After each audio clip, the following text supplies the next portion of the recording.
நம்ம வீட்டு சமையல்ல இன்றைக்கி ரசப்பொரி பார்க்கலாம் வாங்க. நம்ம வீட்ல எப்படி ரொம்ப சிம்பிளா எப்படி செய்யுதுன்னு பார்க்கலாம். இருக்கிற பொருளை வச்சு செய்யலாம் வாங்க. 2 உருளைக்கிழங்கு நல்லா வேக வச்சு தோல் உரித்து மெசுக்கி வச்சுக்கலாம்.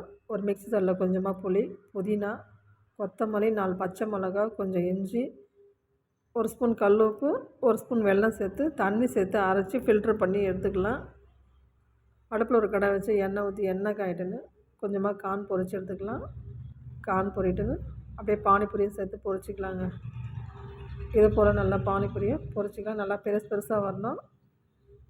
இது போல் நல்லா பெருசாக வந்தோடனே எடுத்துக்கலாம். இப்போ எல்லாத்தையும் மொத்தமாக சேர்த்து பொரிச்சிக்கலாம்.